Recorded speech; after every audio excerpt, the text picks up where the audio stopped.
Shri Gurubhyo Namaha. Shubhodaya, good morning. Welcome everyone to yet another session of Weekend with Wisdom. Let us start with a small prayer.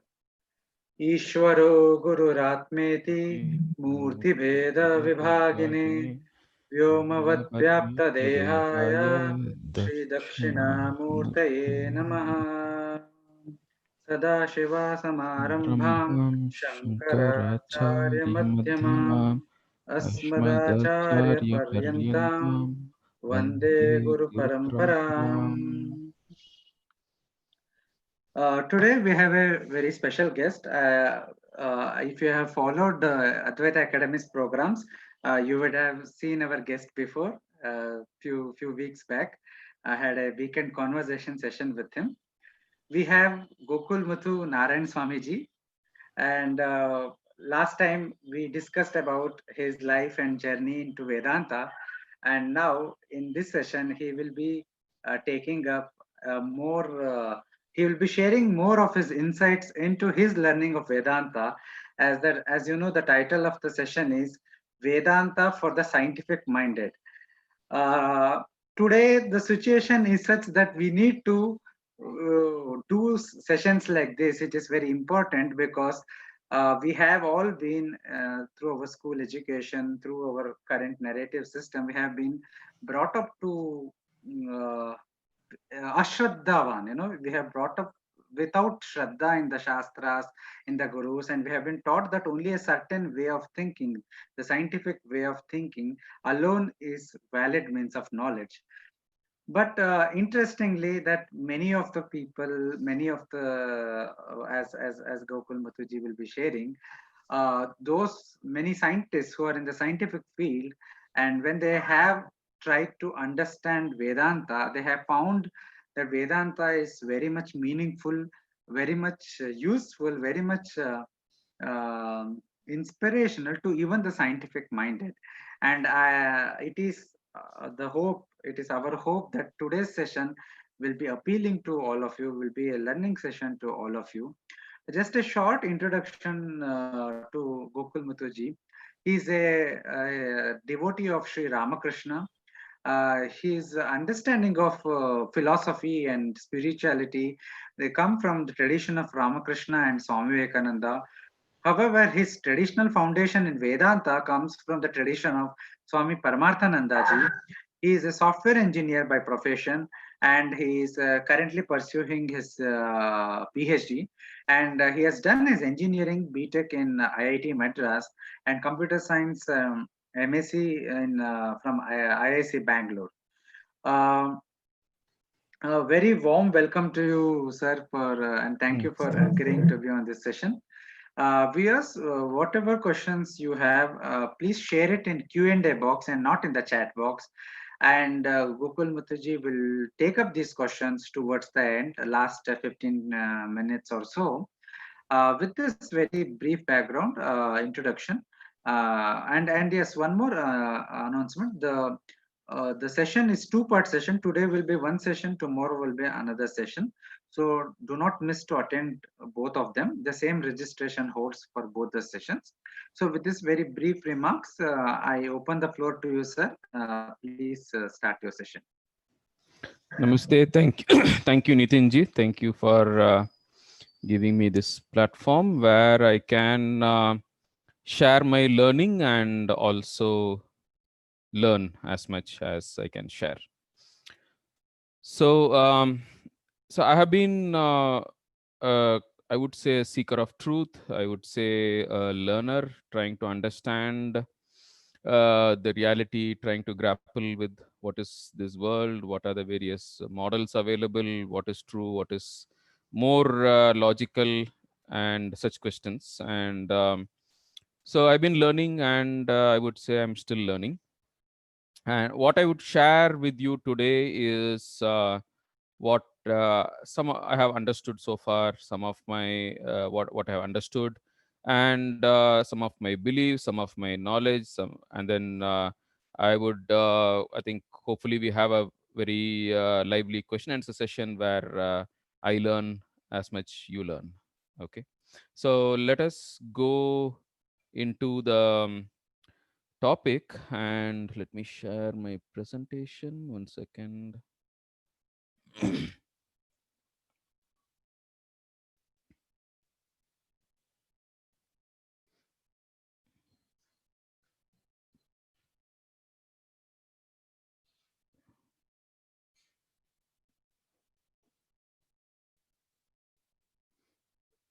Let me see how to share the presentation. One second. You have the share screen option. You Yeah. just Yeah. open the presentation window and then go to share screen option, Yes. Yes. and you will have to click optimize option there. Yeah. One second. Yeah. Let me see. Okay. So are you able to see the presentation? Yes, yes. Okay. Good. So let me move this.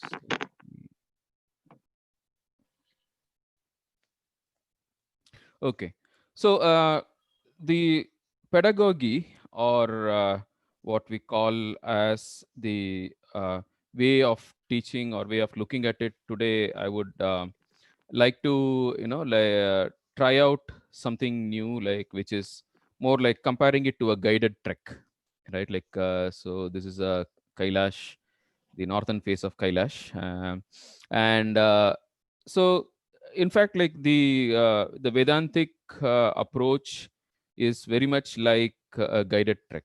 Now, there are a lot of relationship between guided trek and this pursuit, and we'll go through it, a couple of them, and this will set like how I would like to approach the whole experience, I would say, right? So we have a varied terrain in the world outside. Now, the world that we face, the experience that we have, is kind of the same for all of us, right? Like, there is a huge variety of terrain outside. And of course, there is also a much more interesting terrain within us, within our minds and our emotions, our thoughts, understandings, beliefs, so many things, right? And what differs between person to person is the different interpretations. Like, say, for example, sunrise, right? Now, a person, like, let us say, who has a child of maybe like 2 year or 5 year old, who hasn't gone through any schooling, when the child looks at a sunrise, of course, the child might think that, okay, sun is rising. And then a person, even with a minimum amount of school education, knows that actually it is the earth which is rotating, not the sun which is rising. Now, the experience is the same, and but the interpretation is different, right? And this knowledge does not change the experience. The knowledge that the earth rotates and not the sun is not the one which is rising, that does not change the experience. The experience continues to be the same, but the interpretation is what is different. And any kind of like emotions which might be associated with the interpretation, those can become different. And another thing is, even after knowing that it is the earth which rotates, still the everyday activities of waking up with the sunrise, and then doing your everyday activities, and even enjoying the colors of the beautiful sunrise, none of those things get affected. So that way the experience is there and the utility is there. It is the interpretation which is different. So that is the way we look at it. Like, so we have the world outside, we have the world inside, and pretty much the experience of everyone is the same. And what we will look at is, there are various ways of interpreting the experiences. And of course, the interpretation cannot violate the experiences, and the interpretation also cannot violate logic. Okay, so you have shruti, yukti, and anubhava, right? So the anubhava is what you see, and the shruti is basically the interpretation. And the interpretation cannot violate anubhava, and it also cannot violate yukti. Logic cannot be violated. So within the available, so how do you interpret it? And there are different ways of interpreting. And first, we will quickly go through the ground of the whole terrain, and then we can go into one particular way of interpretation, which is the Vedanta, and then see how it answers questions. Because ultimately, what we want is we want a framework which can logically explain all experiences. This is how Shruti, Yukti, and Anubhava are connected, right? So Shruti is the framework, the interpretation, and we have the Anubhava, and how to explain all the Anubhava with a unfallible Yukti without a break in logic, how to logically explain all the experiences with the help of a model or an interpretation, which is the Shruti. So that is the whole approach, right? And so we will go through that. And now I would like it to be a trekking, because the Shruti or the model is just a map. It is like a map, and looking at a map is of no use. You don't get the Anubhava by looking at the map. So having the map in the hand, you should do the walking, right? So that is why I would like to treat it more like a trekking than as an academic study, right? So I would lead you to through a few exercises. So I would like you to keep a pen and paper with you, so that you can work out the exercises, so that you can get the full experience of the whole trek. And also, of course, on the way, if you find there is a logical gap or some experience which is not explained, then I would like you to note down. And even at till we reach the question answer session, if you still are not able to find the answer to that gap, then I would like you to let me know, so that we can fill the gap. Or like if it is something which is which if it is a new question to me, then I'll try to find out the answer and let you know later, right? So that way it's a learning for me also. Yeah. So as it so this is what we need. So you need to do the walking, you need to do the heavy lifting. So I would advise that you keep a pen and paper with you, so that and immerse yourself fully into the experience. And just as any other trek, we will take guidance from different people who have gone through this terrain, who are familiar with the terrain, and studying the terrain, they have prepared maps for us, right? Now they have prepared maps, and but then we won't rely on any single map. There are various maps available. Science is a map, right? Humanism is a map. Vedanta is a map. Buddhism, yoga, Stoicism. There are so many maps which are available. And what we need to do is, taking all these maps, we need to arrive at our own map. What I'm going to present to you today would be my map.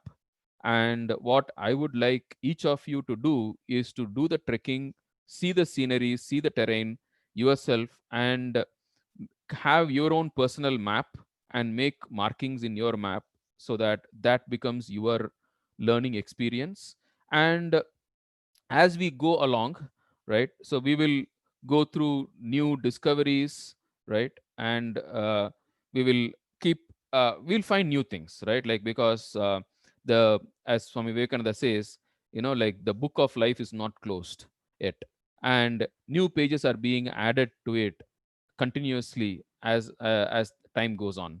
So there might be a science, there might be Vedanta, there might be Buddhism, but then there are always new discoveries, and there are always new approaches, new pathways to understanding it, new logic, and also what we call as prakriya, like new ways of understanding, right? New pedagogies.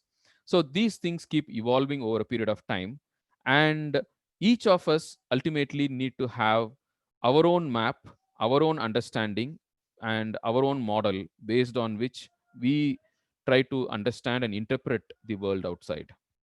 So that is what, like, so basically, like, you keep updating your personal map, right? Which is your model of interpretation of all the experiences which are there around.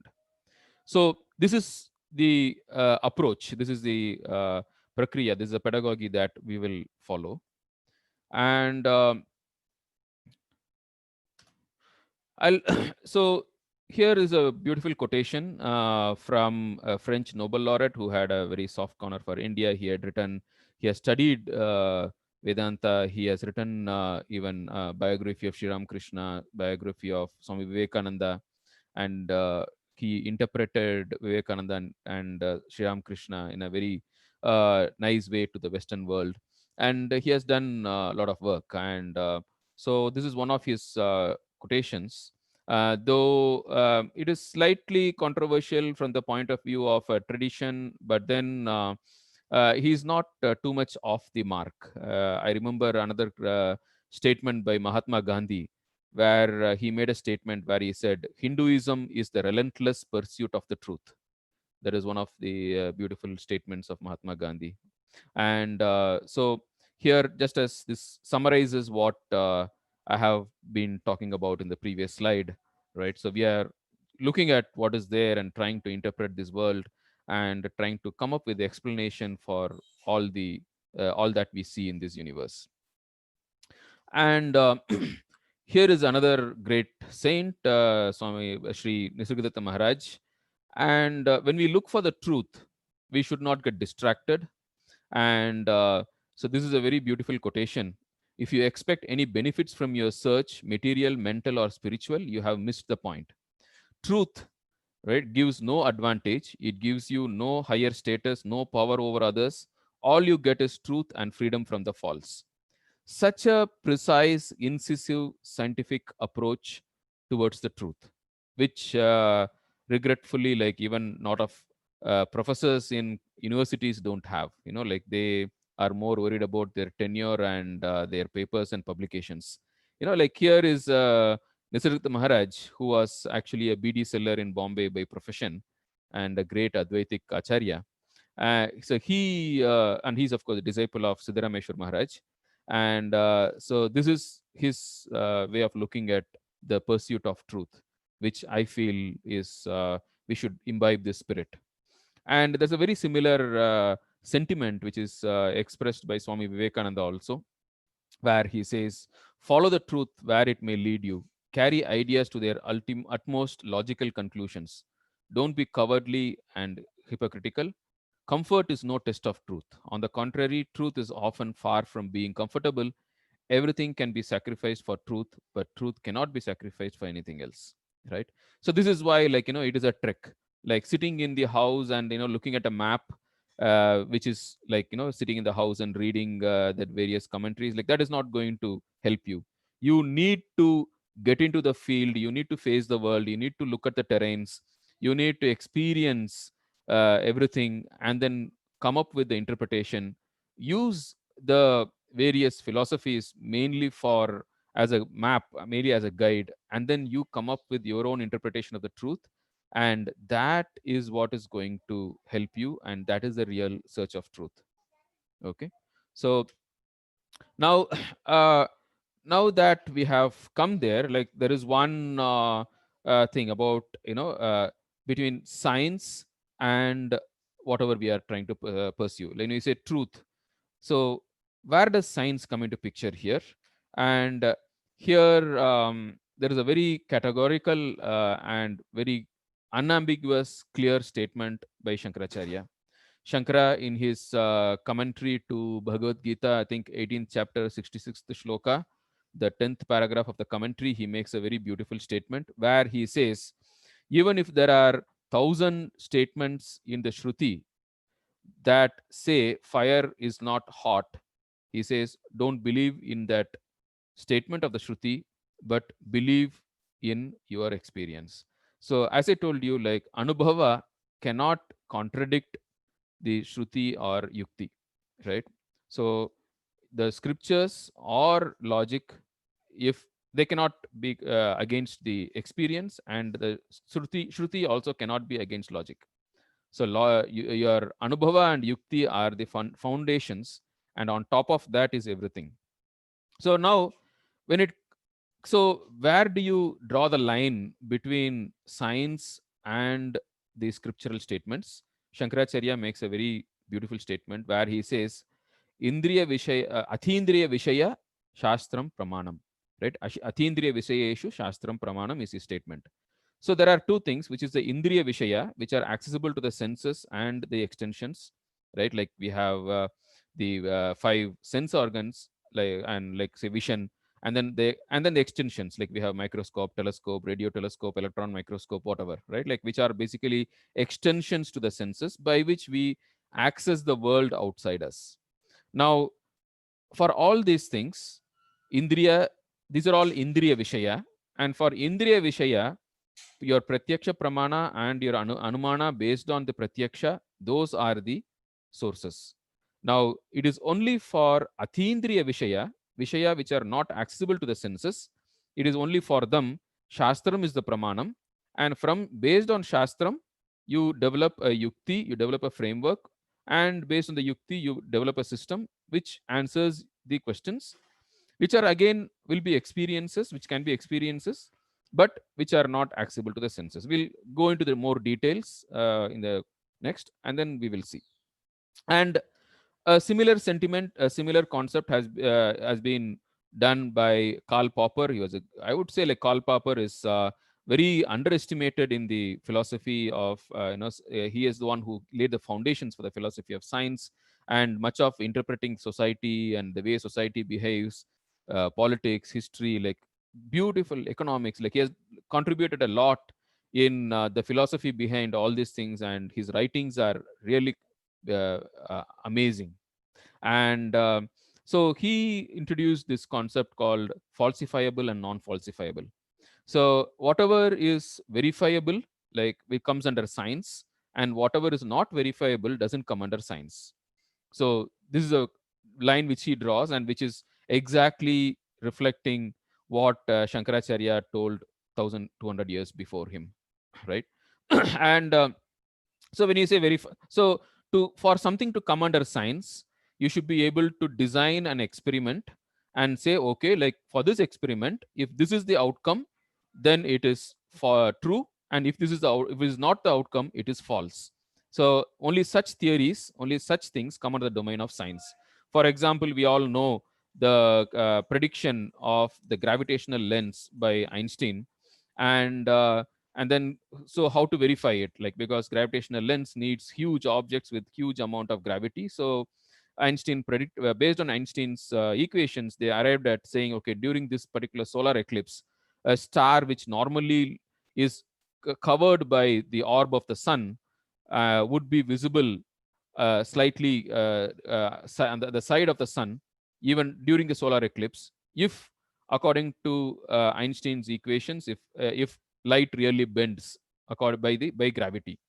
And then they did the observation, waited for the time, and then exactly when the solar eclipse happened, they found that the star which is actually behind the sun appeared at the side of the sun. So which means the light from the star is actually is bent by the sun, and thus it was proved. Like so, yeah. Often you might not be able to do an experiment, but at least you will be able to make a prediction and then verify the observation, and then say, okay, yeah, so now the model or the theory behind the prediction is true. So this way you should be able to build experiments or observations, and then if you're able to come up with a statement saying that, okay, if it is true, if this is the observation, then this theory is true, and if this is the observation, this theory is false. Only such things come under science, and things which are not verifiable don't come under science. So now we might be wondering, well, okay, like, so what doesn't come under science, right? So let us have a look at a few of them. Of course, this is not a exhaustive list. So now, one of the non-verifiable things is there a free will? Of course, those of you who are familiar with Lebit's experiment, which was done in the 70s, 80s, so which tried to accurately measure the the potential, the excitation potential of the neurons to say whether it is there or not. But still, there are some doubts about that, like whether the origin of the thoughts, origin of the will, is it entirely in the brain or is it somewhere else, right? Like so this is an open question. And is there a free will? Like it can almost never be proved or disproved by any observations. And the other one is, like if you do good, you will get good. Like if you would say like there's a law of karma, or like the golden rule. If you do good, then you will get good. Now, is it provable? Like, is it how, can we prove it? No amount of statistics will actually prove it, like, because there will always be a lot of gray areas, and this is something which cannot be proved. And things like, is there anything other than matter?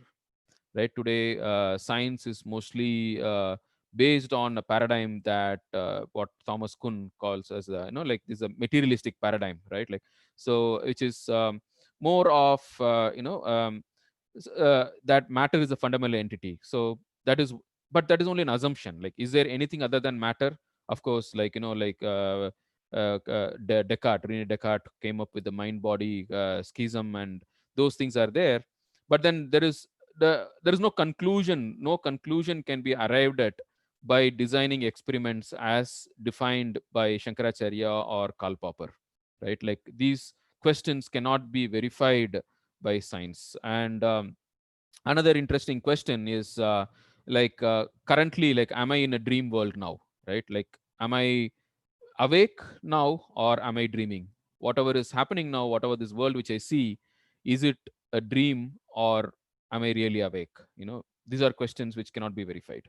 And of course, like, if you have seen a movie like Inception, like, you have the totem where you spin the totem, and then, like, you can verify whether you're dreaming or not. Like, of course, whether is it scientific, is it provable, like, is it falsifiable according to the rigor of like of Karl Popper's the definition of what is science and what is not science. Like, it will not pass that law. The totem test of Inception will not pass that test, right? So it is still non-verifiable. And there are a lot of things which are unexplainable, right?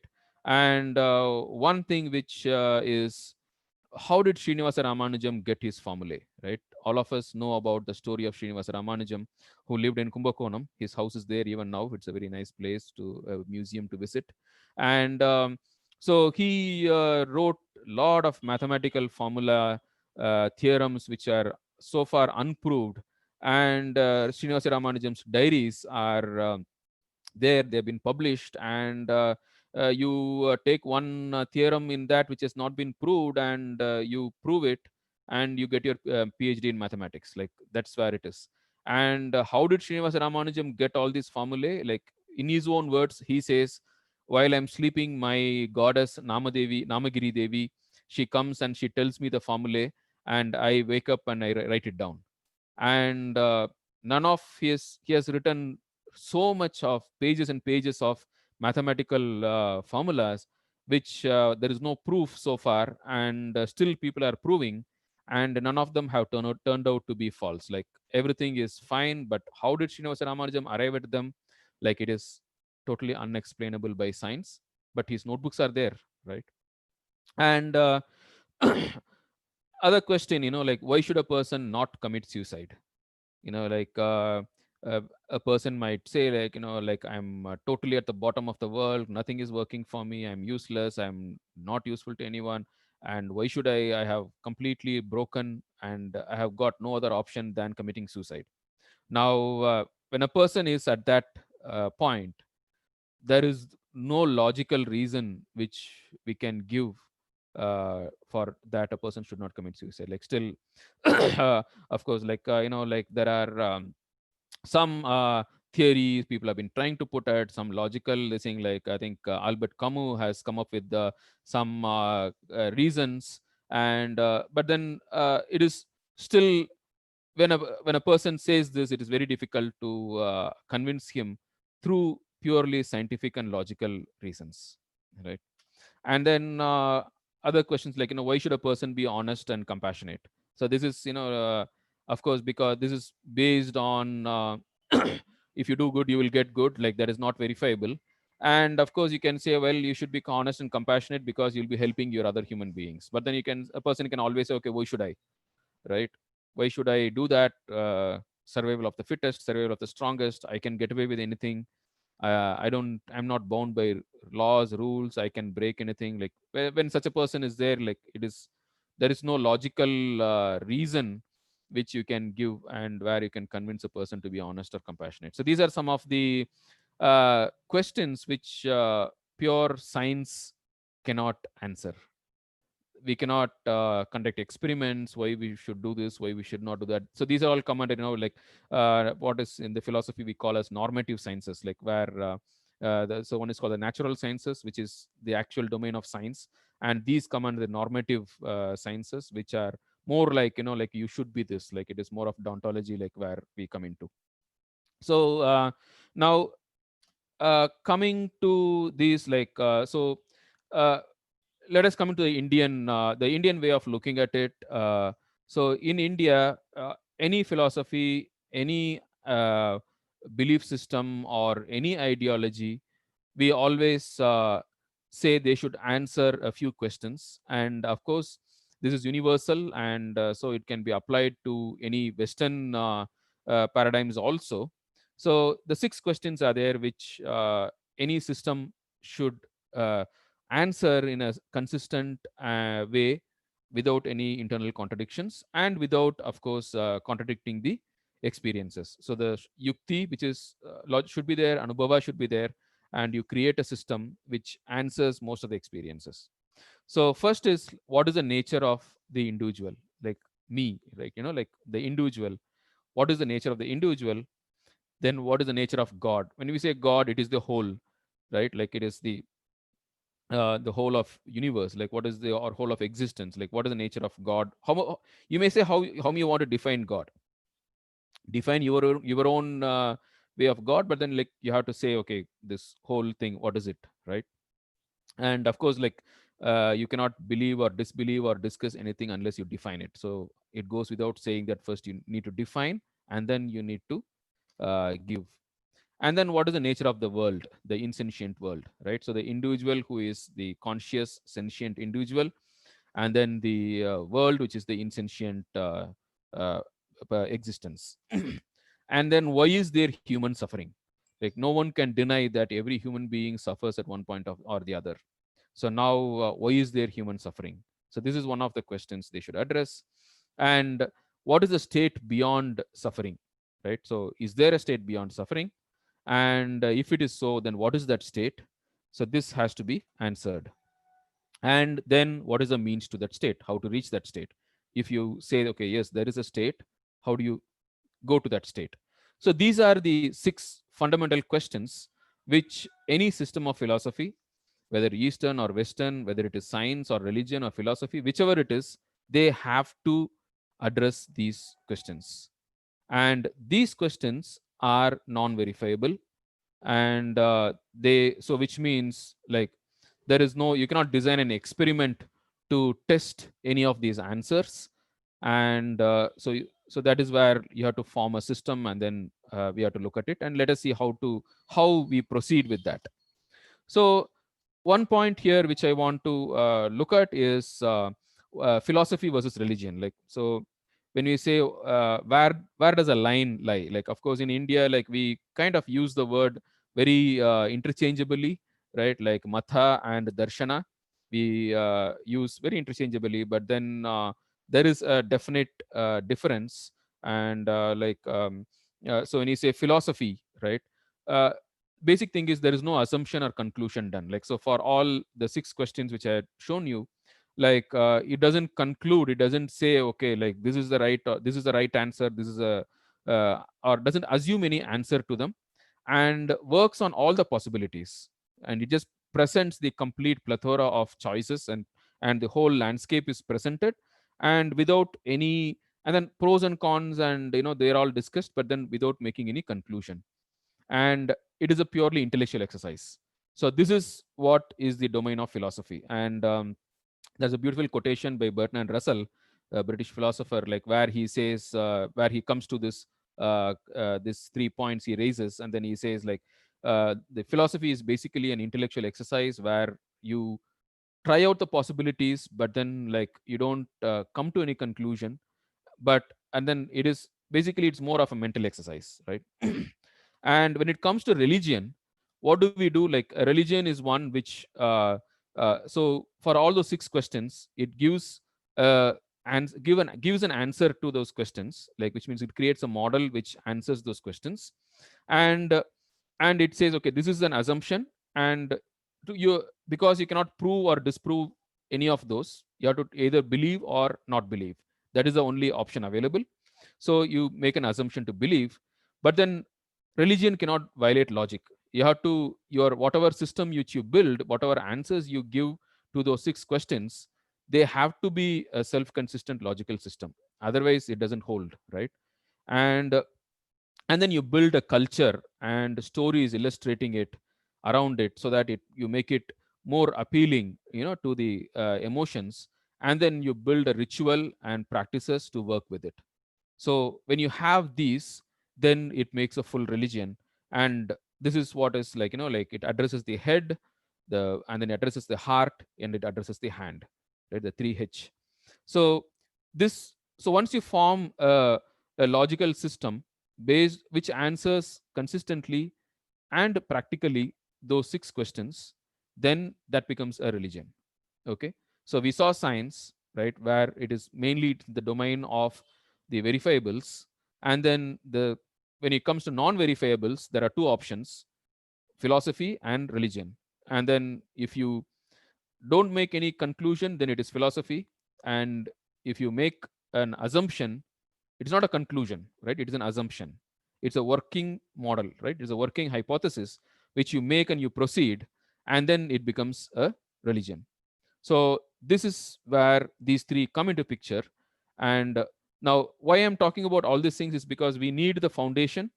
I need to prepare you for all this, so that when we reach and when you start looking at how Vedanta answers all these questions, you need to understand that yes, there are multiple possibilities, but then Vedanta, for various reasons, it picks up a few select possibilities for these questions, and then it builds a logical model, and which is very practical.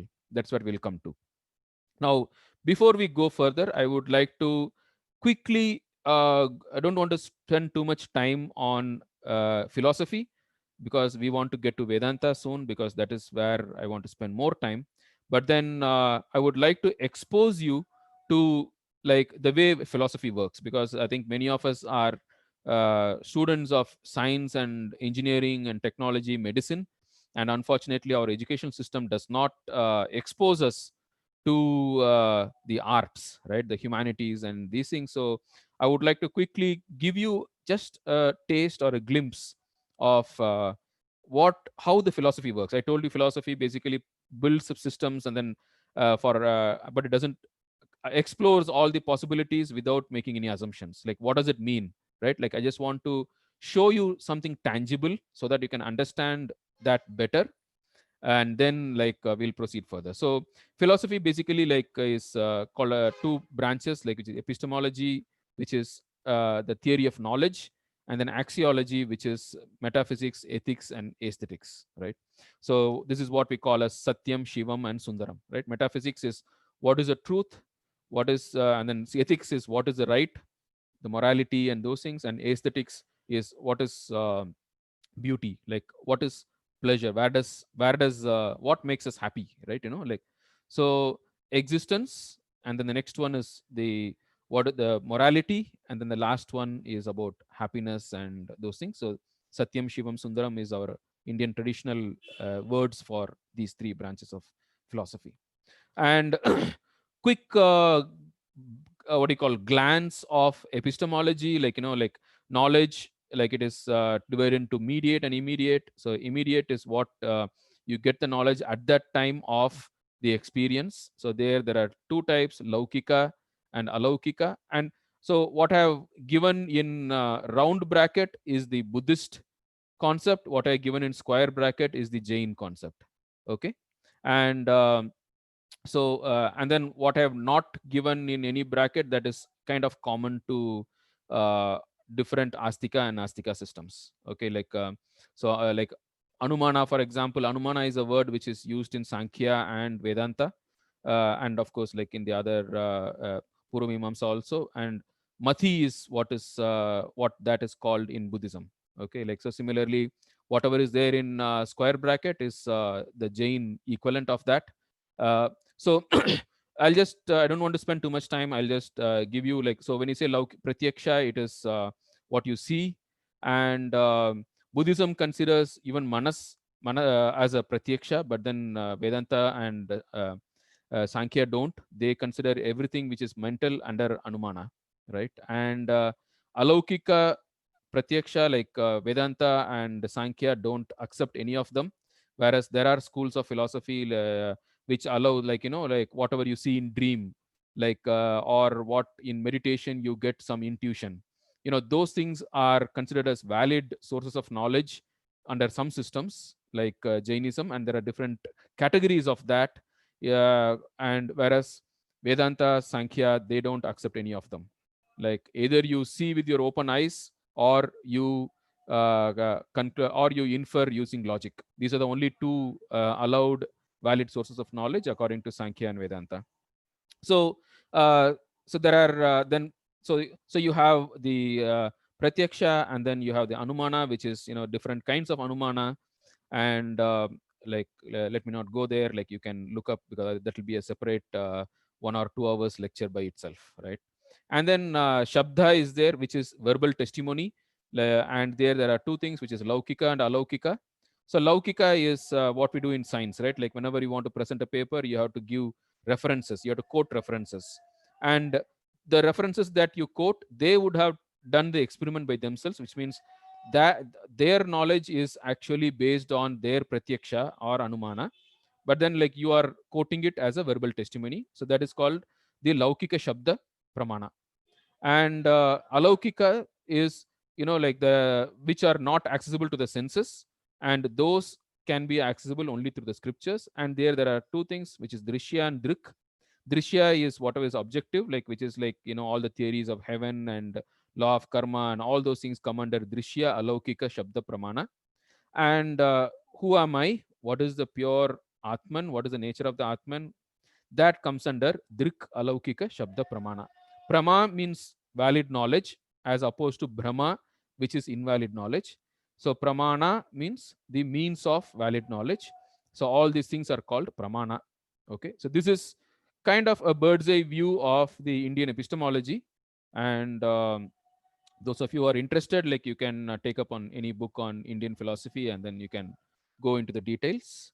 So, and coming to ontology, there is metaphysics. There are different. What is the fundamental entity which exists, right? Like what is the theory of everything? That is the question of here. And philosophy presents different options there. Like one is the dualism, and then the monism, right? Like dualism means there are multiple things that exist. Now, if you say like there are two things which exist, matter and mind, then that is something like Sautrantika Buddhism, which takes that position.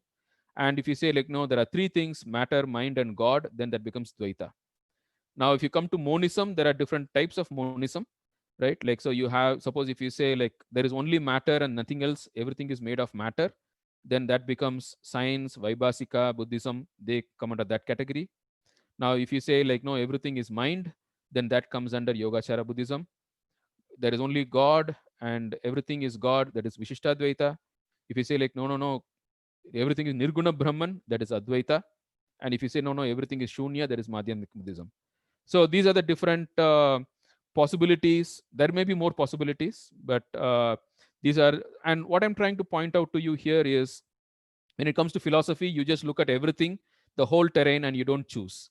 Now, the moment you make a choice, if you say, okay, no, I will consider Nirguna Brahman as the fundamental entity for this whole universe, then you become an Advaitin. Or if you say, like, no, no, God, Saguna Brahman, God is the fundamental entity, then you become Vishittadvaitin.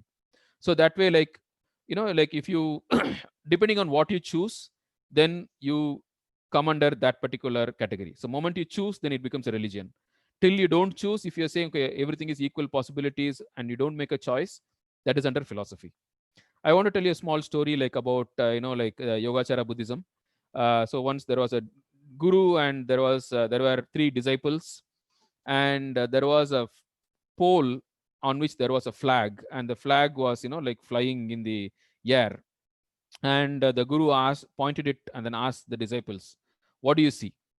So the first disciple looked at it and then said, the flag is moving. And then the guru tap one, gave one shot, and then said no. And then next, so he looked at the next disciple, looked at it and said, like, I can see the wind moving. And then tap, like, no, not right, not good enough.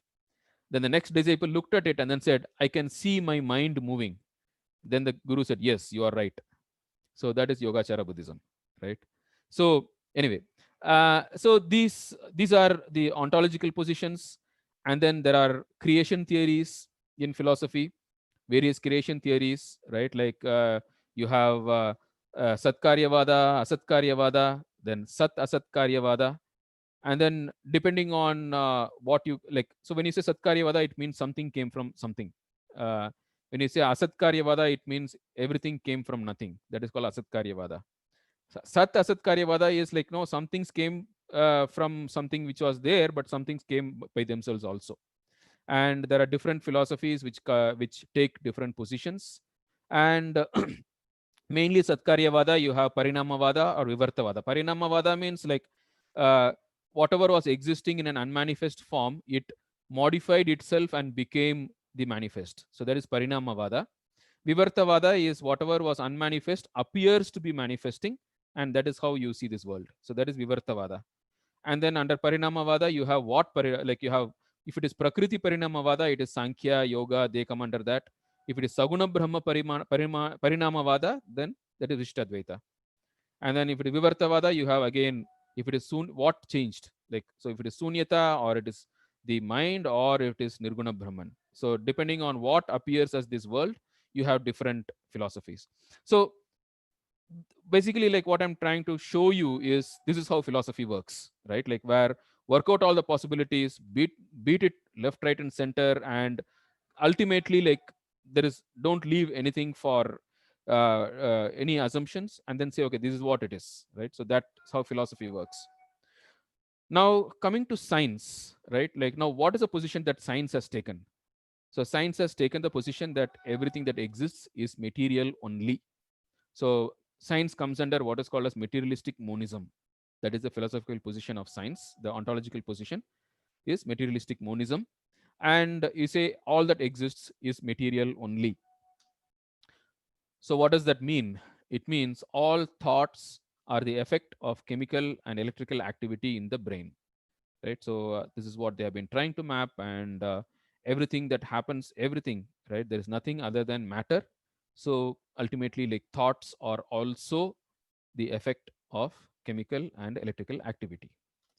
What does that mean? And self is an illusion. There is no concept of self in because it is a product, right? It is a elusive product of the thoughts, and the thoughts themselves are product of matter, right?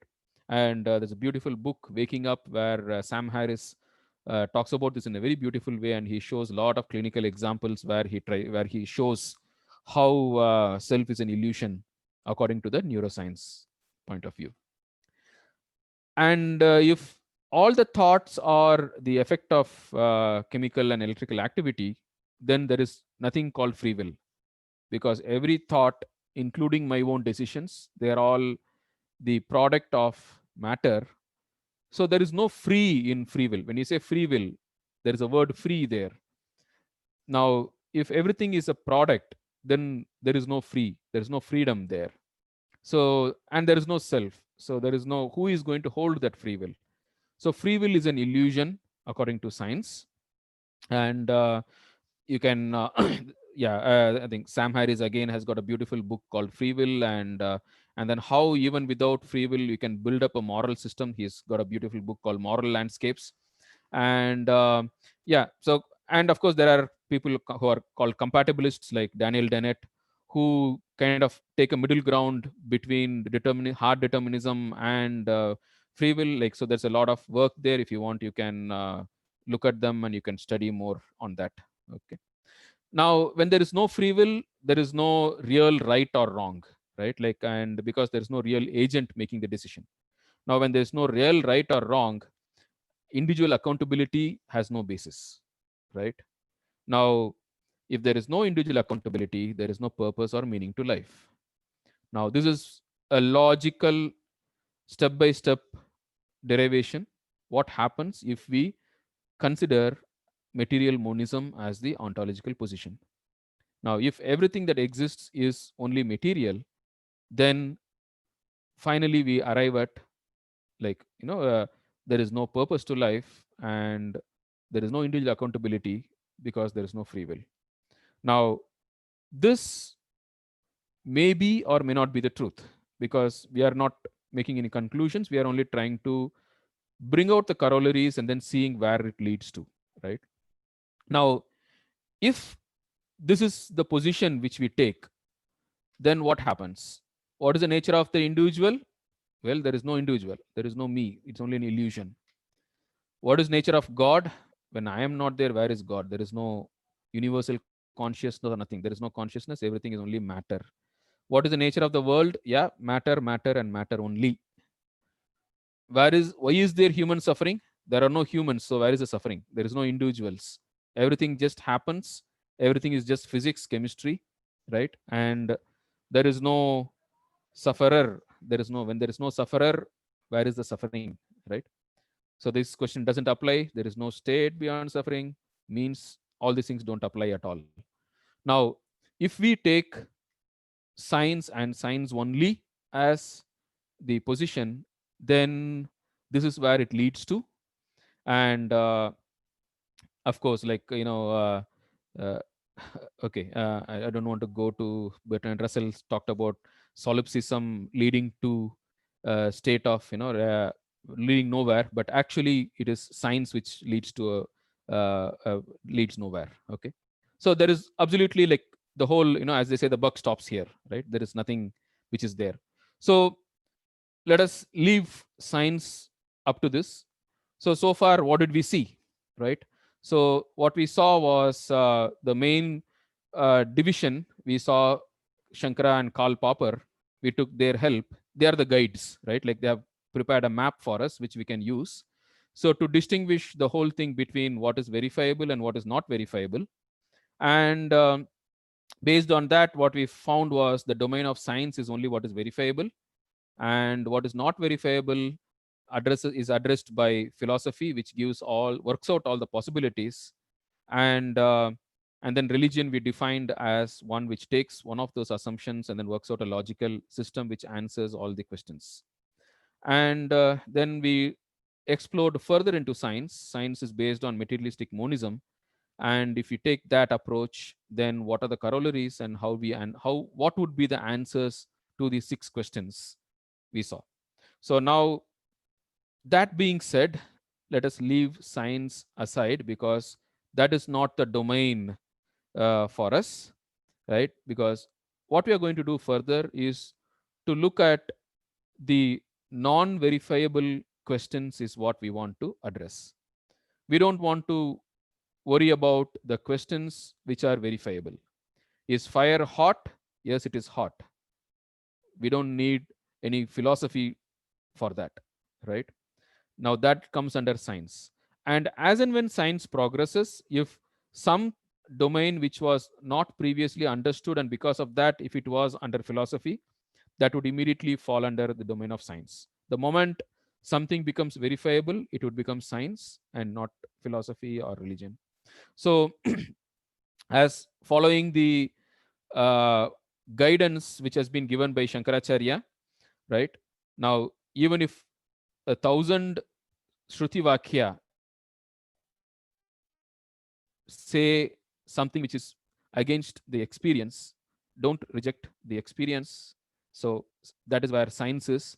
And in fact, one of the commentators went one more step further when to that commentary to Shankara, like the commentary to the commentary, like when they gave to this, they have said, like, if Shruti Vakya says fire is cold and doesn't burn, we will test it by putting that book inside that fire.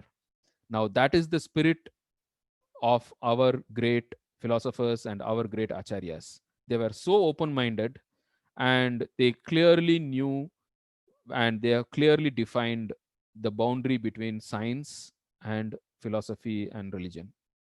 So now that we have understood that, we will go ahead and so what is the time? Do we need a break? Okay, the time is 12. So we are 1 hour, almost No, 1 hour into you the. you go ahead, Gokulji. We'll go ahead. Yeah, Okay. yeah, yeah, yeah. Last 15-20 minutes, we will take up questions. Okay. Viewers, if you have any questions, please put it in the Q&A box now itself, so that we can take up it towards the end easily. Yeah. Okay. Good. Fine. So we'll proceed. So now, so far I've been talking a lot. So now let me give you an exercise. Okay. Now, of course, like this will work much better if we do phase one to one, phase like like face to face. But anyway, like I have conducted this experiment several times in different colleges, among students, among professionals, and always I'll tell you what it comes to. We'll look at what does man want. So here is a question for you. Now, if you are given 10 lakh rupees to spend on anything, what will you spend on? Right. So I hope you have your pen and paper. Like I'll give you 30 seconds. You think and write what do you want to write. So if you are given 10 lakh rupees, right? Now, what will you spend on?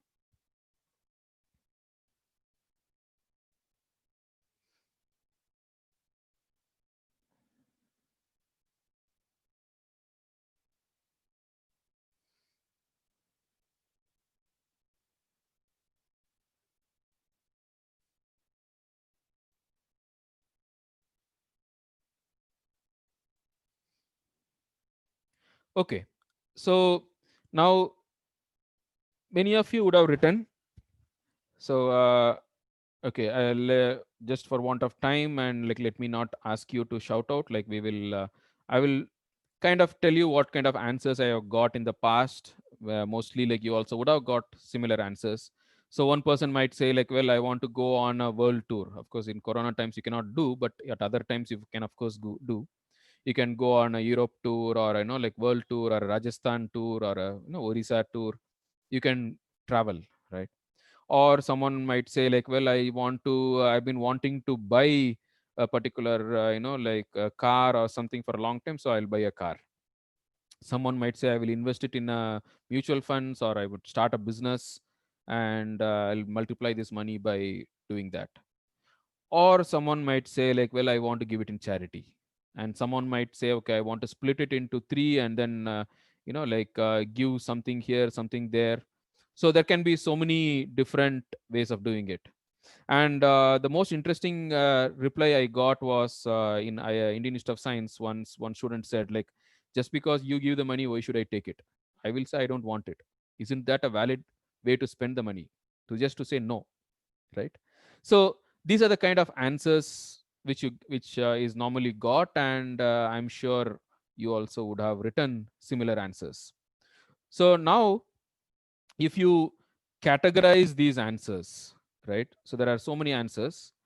Now if you categorize them, you will find that all these fall under four categories, and which are what is called as the four pursuits of man, right? First category might be security, wealth. You might say, okay, I want to put it in a bank. You might say, I want to invest it in mutual funds. I want to start a business with that. Like all those things come under artha, which is wealth, which basically contribute to your security. Or you might say, like, you might have said, as I told you, like, I want to go on a tour, I want to spend on a car, I want to, spend on, go to some expensive resort, or, like entertainment, right? So that is the second way of spending the money. Or you might say, I want to give it in charity, right? I want to give it in charity. I want to start a charity hospital, dispensary, or school, or, like anything. Or you can say, I don't want it. Just because you give, why should I take it? I don't need it, right? So these four are called the four Purusharthas. Okay.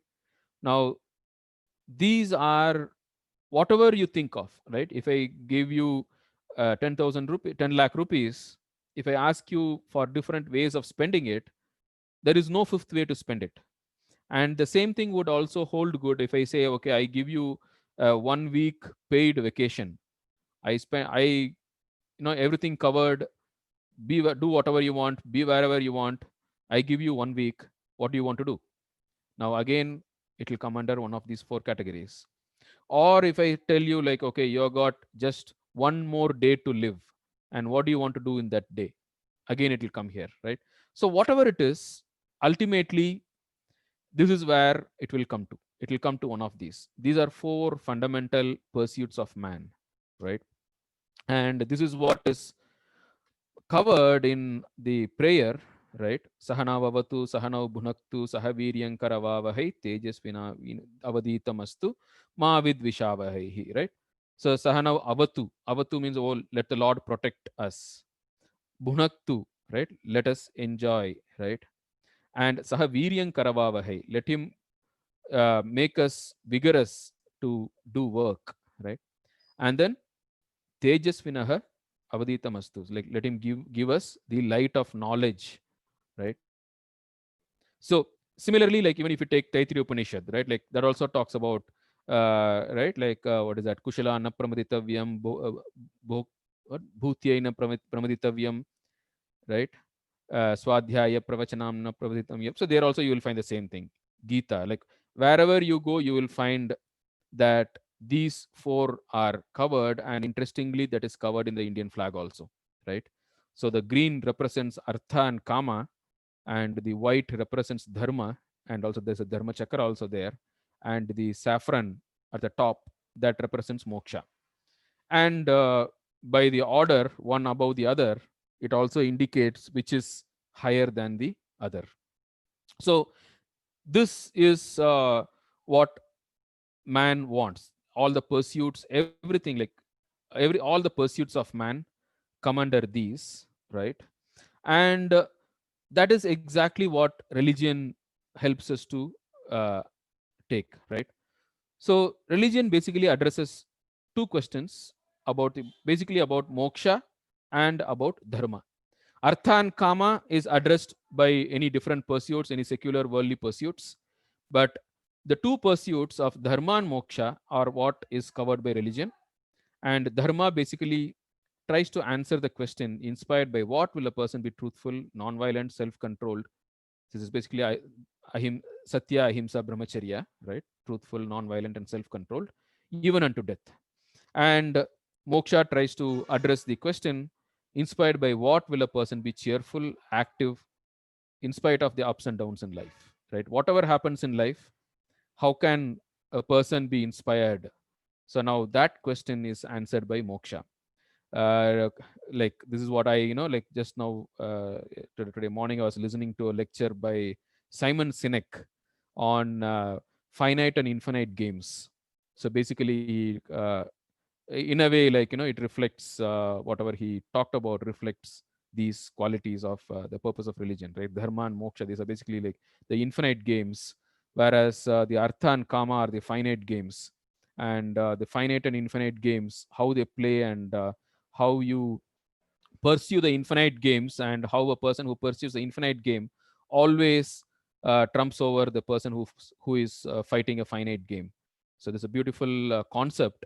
You can search for Simon Sinek, and that's a beautiful lecture on finite and infinite games. Okay, coming to the two types of, so there are and religion also has to address two types of people. Like there are some people who are immature, selfish, who will always ask what is in it for me, and there are people who are mature and altruistic, and who are able to put themselves in the other person's shoes, and they're able to see. Now, the whole of all the religions, not only the Indian religions, even the religions of the Middle East, and religions of China, or like all the religions are basically, like, designed to address this question about how to make a person truthful, non-violent, and self-controlled, and how to encourage and inspire a person to be cheerful and active and go ahead in life, right? Now, let us say, for example, a person is very selfish. Now, how do you make a selfish person be truthful? How do you make a selfish person to be non-violent? Like, he just wants to grab everything, right? He just wants to say, like, I want to just take everything to for me, and he is okay to be to steal, or he is okay to kill. And how to make such a person selfish? He is selfish. How to make such a person be truthful and non-violent? Now, this is the challenge which religion has taken up, and it tries to address. And this is what we will see as we go. We will see how Vedanta tries to address these questions. How Vedanta gives a model which is suitable for both the selfish people and also the altruistic people to lead a meaningful life, to lead a purposeful life, which is based on dharma and moksha, like, which basically means dharma and moksha are set of technical words, but in simple terms, they just mean that what you want your neighbor to follow is dharma, and what you want is moksha, right? You want your neighbor to be truthful, and you want to be cheerful. That is exactly is dharma and moksha, right? And how can every individual be truthful and cheerful, right? And how to give a model which is logical and explains everything that we face in this world.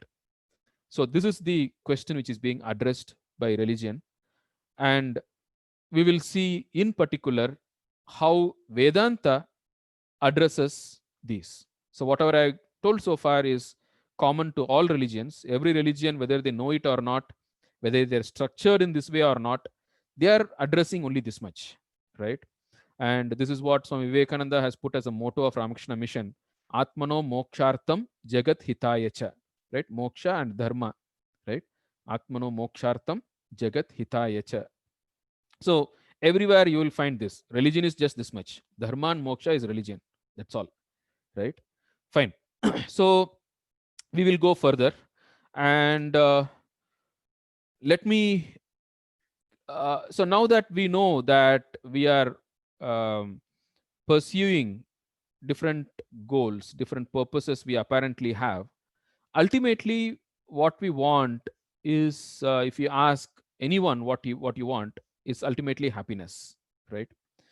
Happiness, ananda, is what everyone wants. Like Shankaracharya in his Adhyasa Bhashya, he talks about, like, you show a grass to a cow and it will come towards you, and you show a stick and then it will go away from you. Like, ultimately, like, what does what does it want? Like, whether it is a cow or a human being or an individual, everyone basically, ultimately, if you ask what they want, it is just happiness, right?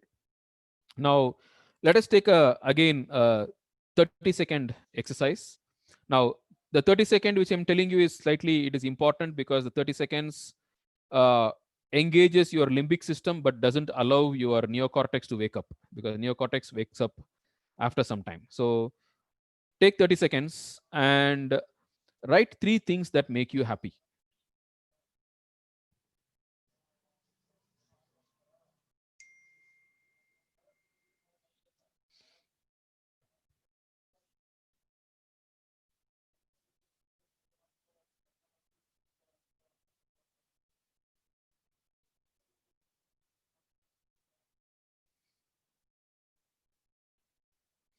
So I hope you have pencil and pen and a paper. Okay, so write three things that make you happy. Okay, I'll give you extra 10 seconds. You can wrap up.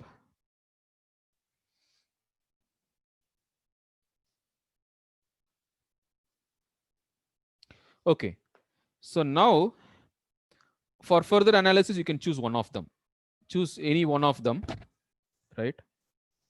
And now you think, what will make you more happy about it? You have chosen one of them, like when you say three things which made you happy, and what will make you more happy about it? Take 10-15 seconds and write it down.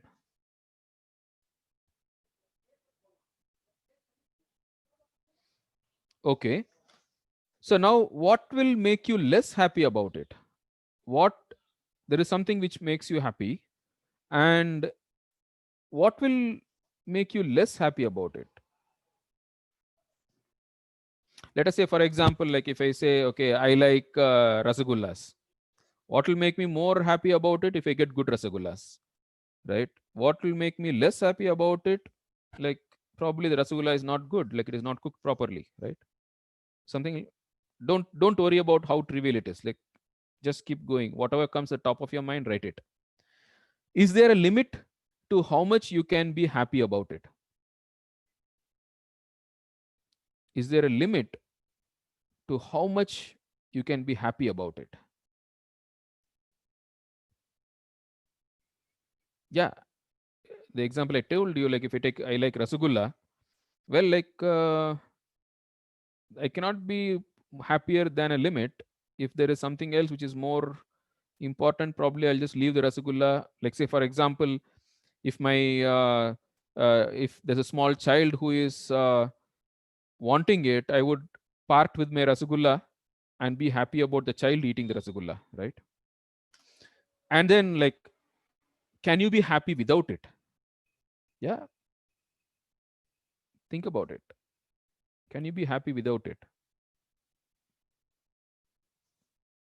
Yes, right? Okay. So now that you have given some amount of thought to it, let us go ahead and analyze further, right? So now the first question is, does happiness come from objects or situations, right? Does happiness comes, okay, objects and situations, let us say, right? Like I think the or is misleading there. So does where does happiness come from? Like suppose let us say happiness comes from okay, let us say, like let us take the example I told you, right? Let us say I like rasgullas, so now I say happiness comes from the rasgulla. Now does it really comes from the rasgulla? Because first thing is, if happiness came from the rasgulla, everyone should be happy eating rasgulla. But my son doesn't like sweets, he likes only khara, right? So happiness cannot be there in the rasgulla. And if happiness is there in the rasgulla, then more rasgulla means more happiness. But if I keep on eating rasgullas, the first rasgulla gives me some amount of happiness, but the 10th one does not give that much amount of happiness as the first one. So from all these things, right, what I can conclude is that happiness doesn't come from that object, or it can be situation also, right? So now, when will the rasgulla give me more happiness? If I am hungry, if I have not had rasgulla for a long time, then the rasgulla will give me more happiness than if I had just eaten 9 rasgullas. The 10th rasgulla doesn't give me happiness, right? So happiness depends on the fulfillment of a desire. If I don't have a desire, then that doesn't give me happiness. So the happiness doesn't depend on the object, it depends on my desire for the object.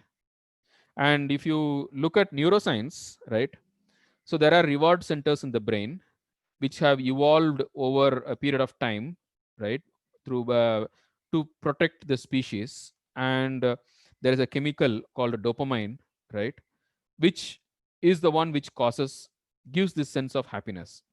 So any situation where dopamine is released in the system, then you become happy and fulfilled and all that. And any lack of dopamine makes you miserable, depressed, right? So, and dopamine is kind of designed for survival and multiplication, right? So the species should survive and the species should prosper and multiply and become many in number. And the entire our system of happiness is designed by nature using this chemical called dopamine, which is to promote survival.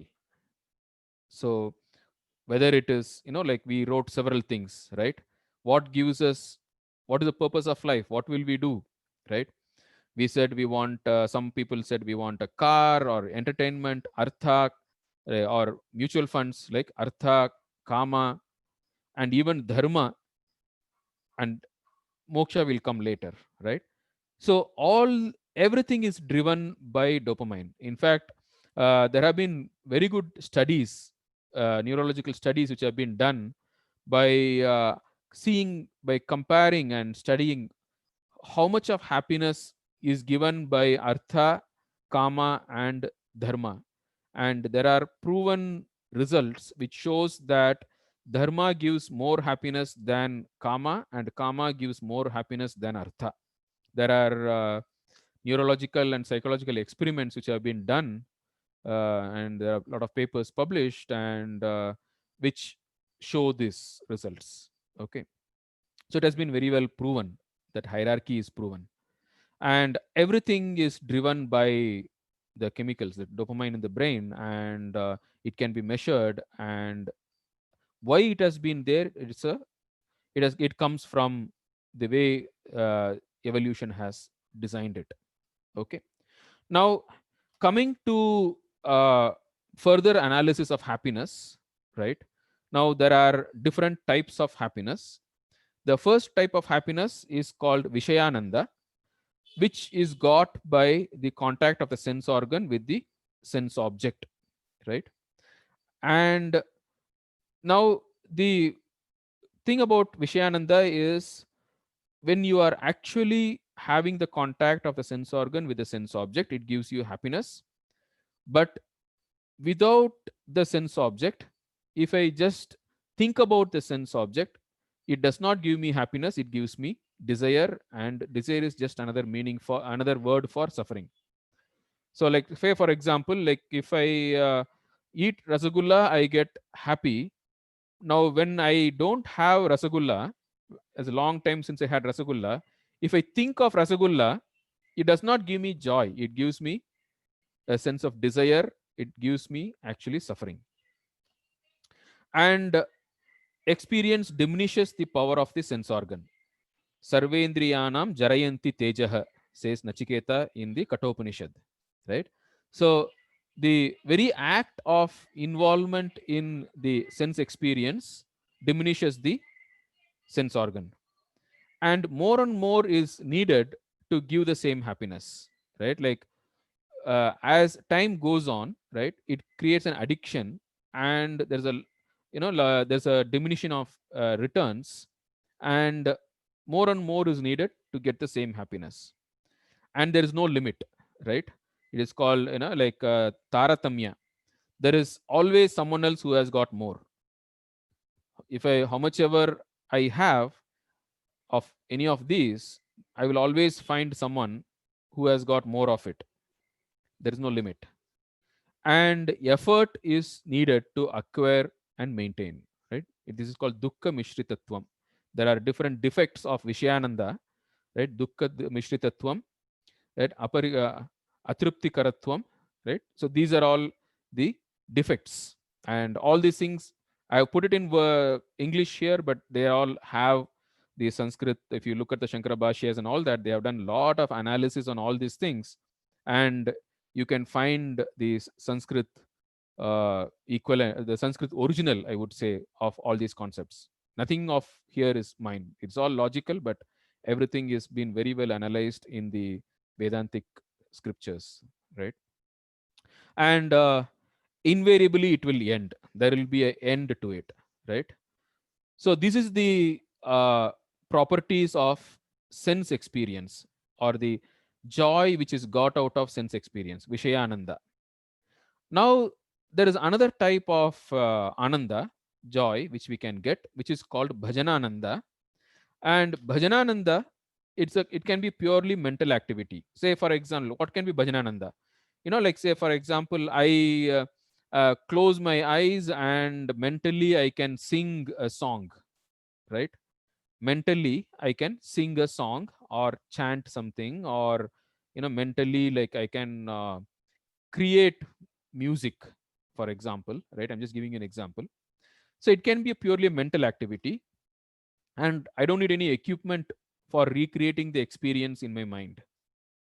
And the memory of it gives the same feeling of joy. I don't need to actually engage my sense organs with the sense object. I can just close my eyes and imagine the experience, and I can recreate the experience in my mind, and I can get the joy. And the more I indulge, it gives more happiness, right? There is no depreciation there. And repeated indulgence makes me more sensitive. So I'll be able to get more and more joy even out of a lesser and lesser indulgence within, right?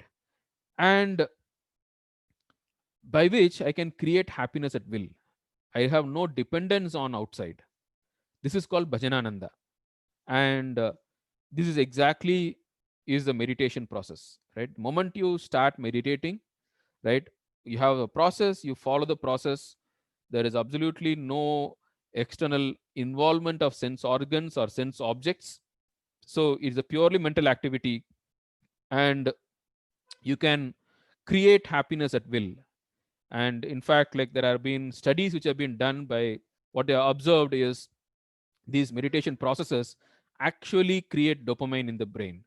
So you can follow a procedure, a routine, mental routine, upasana it is called, and that upasana will actually create dopamine in your brain, and which will help you to uh, dissociate yourself from the other sources of dopamine or the happiness, which depends on the vishayartha, right? Like, so you are so you can get over Vishayananda by involving in Bhajanananda. Now, there is one more level which is above that, which is called Atmananda, where you don't even need to have an inner feeling, right? So, this is called Atmananda, which is the third level of happiness, where you have a state of independence. So, it is not necessary to even sit and involve in any upasana or meditation. And because it is absolutely, you don't need to depend on anything, it is unconditional happiness. Because even for bhajanananda, you might need to have a quiet and calm undisturbed environment so that you can go inside and access your bhajanananda. But here for atmananda, even you don't even need that. Like, you can, there is no, absolutely no condition, right? And it is unshakable happiness. And this is got not by a mental process, but by an change in outlook in life itself, right? And by once you have this atmananda, then you can respond to life situations without any worry or anxiety, and you will be absolutely untouched, like a movie screen. Like, suppose if you watch like a movie, right? Like, say for example 2012, right, where you have volcanoes and flood, and like, there is fire and earthquake, everything, but nothing happens to the screen, right? The fire and the fire in the screen, in the movie, does not burn the screen. The water in the movie does not wet the screen, and the earthquake in the movie does not tear the screen, right? I think many of you might be remembering the Bhagavad Gita shloka, right? Like, not wet by the Atman is not wet by water, it doesn't dry by the wind, it does not get burnt by fire, it is not cut by any weapons. Like, that is what you see in a movie screen, right? It doesn't get affected by the movie.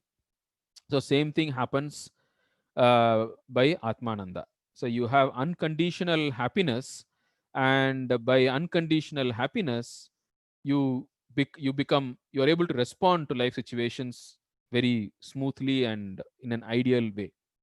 And this, how do you get it? How to attain this Atmananda? How to attain this Atmananda? How to go uh, beyond the Vishyananda and Bhajanananda and attain Atmananda? So now, if you look at it, what we are talking about is unconditional happiness. So, when you say unconditional happiness, now this is what we want actually. How do you know? Like, if I ask you, yeah, do you want to be happy? Yes, I want to be happy. If I ask you, when do you want to be happy? You want to be happy on Saturdays and Sundays, or you want to be happy even on Mondays and Tuesdays? You'll say like, no, I want to be happy always. And if I ask you, do you want to be happy at home, or do you want to be happy in the forest, or you want to be happy in a resort, or you want to be happy in a beach? Like, is it like, no, I want to be happy everywhere, even in my workplace, or even in the even while standing in a queue for RTO office or whatever, like even in the worst kind of experience, you want to be happy. So you want to be unconditionally happy.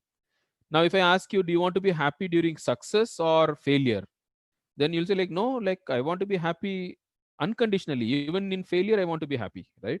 So you want to be happy everywhere, always, under all conditions. So now the question is like, if you are, so if it is, so what are you seeking is a unconditional happiness, and if it is there, then it should be there here and now, right?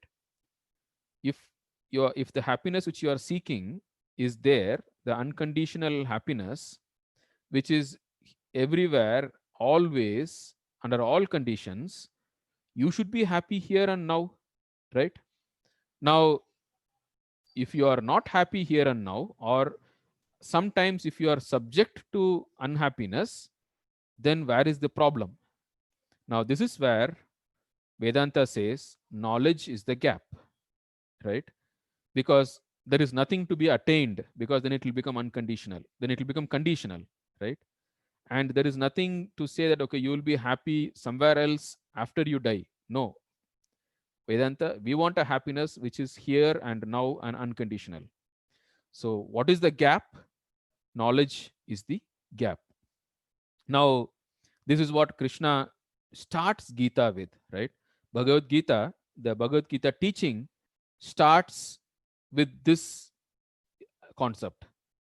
And as a entire, as a quarter shloka summary of the entire Gita, Krishna presents it and says, Na anushochanti panditaha. So, na anushochanti panditaha. So, what is the goal? Right? Na anushochanti. Gatasoon, agatasoon cha, na anushochanti panditaha. So, unconditional happiness, freedom from all sorrow. That is what we are seeking. And what is the solution? Knowledge is the solution. Panditaha means wise man. So, wisdom is the solution to this problem of sorrow. So, the details how Vedanta presents wisdom as the solution to all sorrow is what we will see following, right? The next few hours of this. And so, basically, this is what it is, right? The problem is sorrow. Sometimes I am, maybe we have some moments of joy, right? But overall, it is, there are moments of sorrow, right? And what is the solution? And the solution is knowledge. Both Sankhya and Vedanta both give knowledge as the solution to the problem of sorrow, right? And how it is. Now what is this knowledge? Knowledge of what? So Vedanta says the knowledge of who am I, right? Who am I is the question, and understanding having the right knowledge of who am I is what is going to give me the solution. And we need to start from where we are, right? Now Vedanta knows that different people are at different levels, and we have different belief systems, we have different understanding. Though as I told you, like the experience which we have, right, the anubhava what we have is the same, but the interpretation of the experiences is different. Each of us interpret based on different systems. And how to interpret this experiences in the world, both the external experiences, the external world, and the internal experiences from the inner world. Now a framework, a model to interpret the experiences in a way that it is going to leave no way for any sorrow whatsoever. That is the goal, right? So the goal of Vedanta is very simple. Freedom from sorrow. And what is the solution? Knowledge is the solution. And that is what I told you. Na anushocanti panditaha. Now, why is knowledge the solution? Because what we are looking for is unconditional happiness. If we are looking for is conditional happiness, then acquiring things can be a solution, right? But because we are looking for unconditional happiness, the only solution can be knowledge. Gokul ji, Yeah. sorry for the interruption. Yes. We are, I think, around 25 minutes left. We have some 6-7 questions, I think. So if you want to take up questions, What I'll do is like maybe 10 more minutes. I think maybe a couple of slides, then that will come to a logical conclusion. And then, yes. And then from there we will take up questions. Yes, and whatever questions may be remaining, we will. You can continue them tomorrow also because Yes. we'll have. Yes. Yeah. Yes. Okay. Fine. So I hope now the goal is clear, right? And overall the means are clear. Why knowledge is the only solution to the problem of sorrow, that is also clear. And so now we will see how Vedanta approaches this in a brief, and then the details we will work it out as we go. Okay. So just like how a plane needs a runway, right? First it has to gather some speed, and which can be done only on a runway, and then it can lift off and fly, right? So ultimately the plane is designed to fly, not it is not a taxi which runs on the road. But then to lift off and fly, it needs to gain certain amount of critical velocity, and to gain that critical velocity it has to run on a runway. So the same approach is there, because currently we are all grounded, we are on the ground. Now we cannot just lift off like a helicopter up from the ground, which is possible only for some great jnanis, yoga brashtas we call them. Now for most of us, we need a runway to run, gain velocity, and then lift off. Now this is a two-step approach which Vedanta gives. So what we have now is, so as I told you, the what we need to understand is who am I. By having the right knowledge of who am I, we will be able to get the unconditional happiness which we are seeking. So the first step is to shift our identity from ahankara to the jivatma. Ahankara is the body mind complex, and jivatma is the self. We will come to what it means. I'm just introducing you to some terms. And so to shift from the body mind complex to the individual jivatma, this is the first step. And to shift from the jivatma to the atma, that is the second step. So Vedanta provides this two-step approach to get the right knowledge of who am I, which is going to finally solve the problem. So Gita gives so many verses in the Gita, basically highlight this two-step approach. Arurukshor muner yogam karma karana muchyate yoga rudasya tasyaiva shamah karana muchyate. Right. So the first step, Arurukshor muner yogam karma karana muchyate. So the first step is to become shift from the body mind identity to the jivatma identity, which is done by karma. And then it says yoga rudasya tasyaiva shamah karana muchyate. So for the person who has become a yoga ruda, now this is 6th chapter, 3rd shloka. The 4th shloka defines who is a yoga ruda. What is this milestone between these two steps? That is very clearly indicated in the 6th chapter, 4th shloka. And so yoga rudasya tasyaiva shamah karana muchyate. There's a different approach for the yoga ruda. And even in the 15th chapter, right, it says asanga shastrena dridena chitva, right? Like asanga shastrena dridena chitva is the first step, where you cut the roots of this ashwatha tree, the lower branches, by asanga shastra. And then after that, once you clear that, then it says, right, adhyam purusham prapadye, like you surrender to the mula root, like the adhyam purusha, That is the second step. So Ashanga Sastrena Dridena Chitva, the first step, then Adyam Purusham Prapadya is the second step. So like this, there are a lot of places where like even 12th chapter, 6th shloka talks about the first step, and the 7th shloka talk about the second step. Like this, there are different places in Gita where these two steps are very clearly defined, and it has been told, and we will take that as a guideline and try to understand the answer to this question, who am I, in a two-stepped approach. So that we will start. Let us see like how much time we need to answer the questions, and based on that we will see whether we can introduce that today or we will take it up from tomorrow. Okay, so now maybe we can go for some questions, Nitin.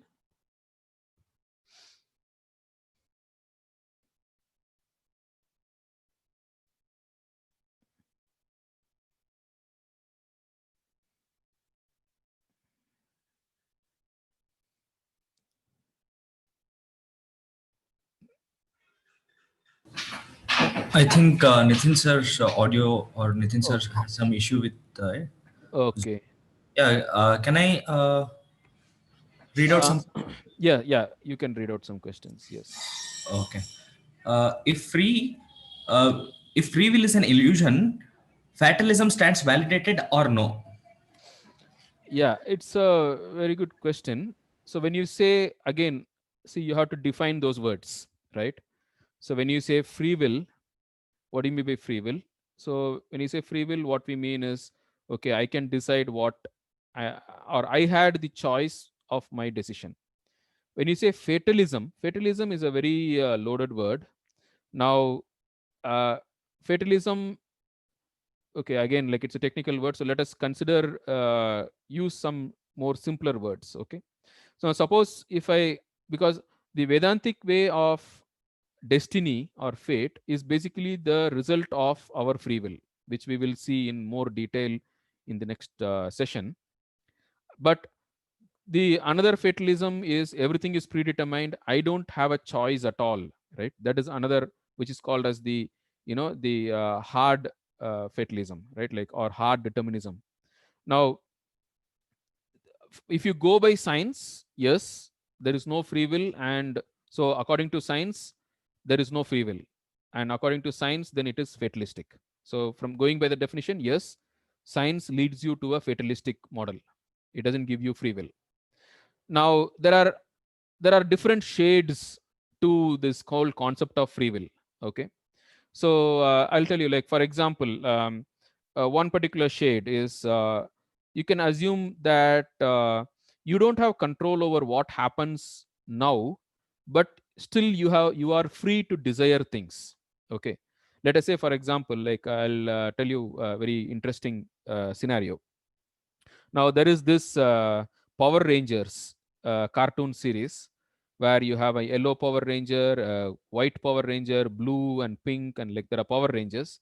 And if you, and in fact, I've seen kids watching Power Rangers, my own children and the neighboring children. Like, so the way what they do is they identify with each one. Okay, so one kid says, and they always identify. They have a fixed identification. Like suppose if there are 4 children, one child always takes the blue Power Ranger, another child always identifies with the yellow one, another child always identifies with the white one.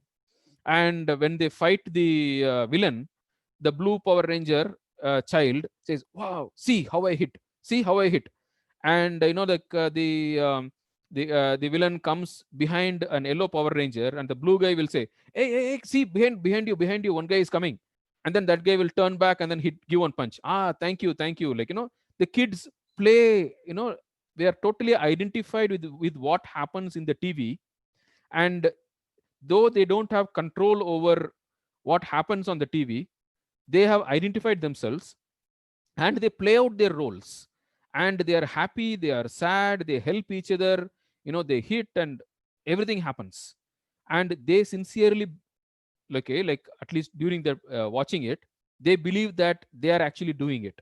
Okay, so now this is one model for uh, fatalism. Okay, saying that everything happens, you are just an observer, you don't have control over what happens, you just identify wrongly, that you are the one who is controlling, though you don't have the control. Now you question one more level deeper. Do you really have no control over it? You don't have control over it now when this particular show is playing. But then, suppose the director or the producer of the show is watching. So the producer of the show is watching the children identifying themselves and enjoying the show. And what will he do? He will design the next episode based on what was liked and what was not liked by the children. Right? The next episode will be designed based on the desire of the children who are watching the current episode. So, in a way, indirectly, the children had a say in what the next episode is going to be. They don't have a control over whether the blue Power Ranger will swing his left hand or a right hand. But overall plot, the theme is driven by the desire of these children. Now, this is another model for reality. So as I told you, like the reality is there, the experience is there, the world is there. Now, you come up with different models trying to answer or explain logically what happens outside, right? So there are different models, like that's what I told you, like like you have hard determinism, you have compatibilists, that's what they are called. There are different shades of the level of free will. Like there is a lot of philosophical research which has gone into it. So you can there's a beautiful conversation between Sam Harris and Daniel Dennett, on you can find it on YouTube. You can watch that, then you can find some of the more details about the kind of free will that we are talking about. I think that has answered his question. I'll read out next question.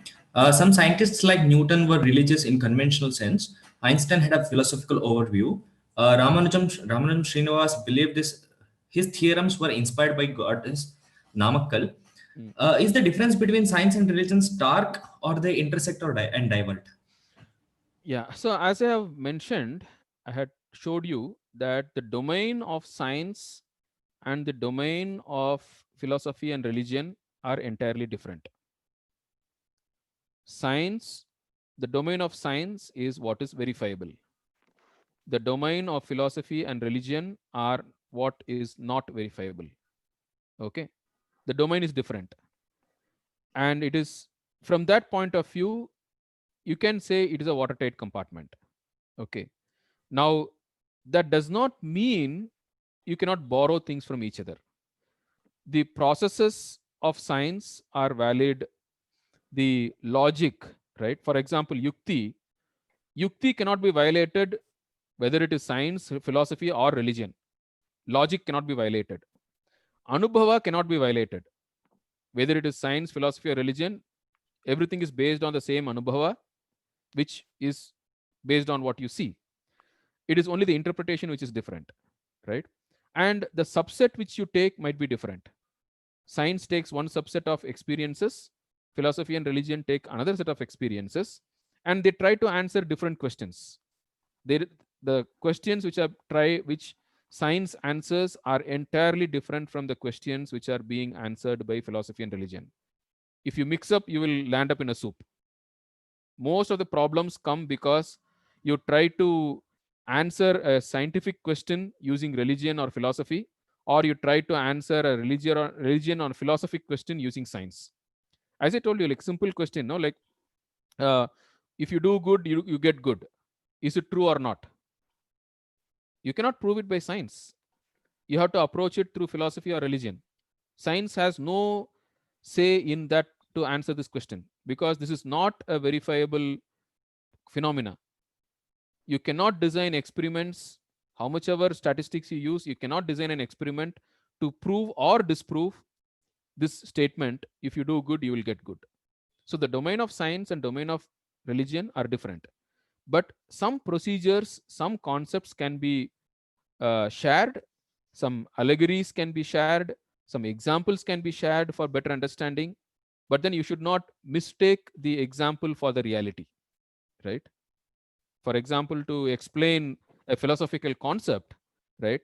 Say, for example, we might use some scientific concept and say, okay, it is similar to this. Now, you should not stretch it beyond that example and then think as though it is scientifically explainable. No, the domains are different. Atindriya I have Vishayeshu a Shastram I, ha- Pramanam. Yeah. I Yes, have ma'am. a follow-up question, Gokulji, on Hmm. what you just said. That I think you rightly made a point that the paradigm of science should not be applied to the paradigm of religion or Yes. vice versa. Hmm. So now in Vedanta or other darshanas, we have the various ontological system which Hmm. speaks about cosmogony, how Yes. the Srishti happened and Hmm. all. And we also have a ontology given by modern science, Hmm. the Big Bang theory, Hmm. etc. The conventional notion is that the scientific explanation is reality, Hmm. whereas the darshanic explanation is merely a model. Hmm. And I think I find this very problematic, Hmm. and I would like to know your view Yeah. on this. So, see, science explains matter.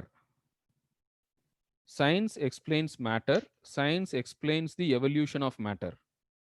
So, when it comes to Big Bang, how matter evolved and how inorganic matter evolved into organic beings, how, like in a put a different, in a very simplistic way, how physics became chemistry, chemistry became biology, biology became psychology, right? How this evolution happened is very well explained by science, and you cannot reject it. Now, this explains how matter evolved. Okay. Now, if you say, now how this, but matter is not everything. Matter is not the, like we don't. So, if you are looking at a monistic, materialistic monism approach, if you take that ontology, then you have got nothing else other than science. But if you want to explain a few things, like we saw Srinivasa Ramanujam's case, when you want to explain those things, your materialistic monism is not able to explain them. Then you have to look for some other model. Science might close its eyes to it and then say, and then behave as if it does, those things don't exist. But if you are able to have recorded evidences of such things, now you have to go to a model which is more. Now, that does not invalidate science as far as the matter is concerned. So, the beautiful example given is a radio. Now, a radio sings songs. Now, the quality of the sound depends on the quality of the radio, right? But then the radio is not the origin for the songs. There is a FM waves which are coming, which are being broadcasted, and the radio is only a medium of expression, right? So now this does not mean that without a radio you cannot listen to songs. Yes, without a radio you cannot listen to songs. That is true. And the quality of the music depends on the quality of the radio also. But then there is an external element also. So you have to come up with something extra without violating the existing science. So when you come to Vedanta, now as far as the physical entities are concerned, right? Science is what applies. There is no doubt about it. Now, what Vedanta gives is it gives something more than that, right? Now, if you have Sri Aurobindo's concept of involution and evolution, right? Now, basically, like at the material plane, you have to accept what is science, because Big Bang, yes, that is proved, and all the physics is true, evolution is true, all these things are true. You cannot deny that. But only thing is, this is not sufficient to explain all the observances which we see. And also, it is not sufficient. It doesn't give a working model to go further. As we saw, science gives you a fatalistic model. There is no purpose to human life if you go by science. But that is not a model which we can accept at a practical working level. At a working level, we want a different model. So there is no Wonderful. conflict from that point. The Wonderful. domain is Yes. different. True, true. But I would just leave a lasting thought on this issue. Yeah. Recently, Sri Chittaranjan Nayak has brought out a book. It was published by Indic Academy, Okay. called as I think Natural Realism: Contact Theory of Perception, or something like that. Okay. Wherein basically he has posed a Indic challenge through the to the contact theory. The modern science theory about how the perception happens. The whole Mm-hmm. how the objects are viewed by the eyes and all. Mm-hmm. It is contradictory to how it is understood in Indian darshanas, be it Nyaya, be it Okay. Vedanta, Mm-hmm. etc. Mm-hmm. So I just want to put this out in the open for those interested, and they can check out this book. I mean, it is a challenge to the modern scientific epistemology and ontology, especially the epistemology part. And we cannot take modern science or scientific whatever assertions they make as a done and dusted thing, because even they are not sure. I mean, they keep changing things from Yeah. time to time. Yeah. So, I don't want to drag this further. We have two, three very good uh, questions. so Shall I? yeah. So let me Yeah. just add one comment to what you Mm, said. See, the most mm. important thing is you cannot reject the observations of modern science. Okay, because they are valid observations.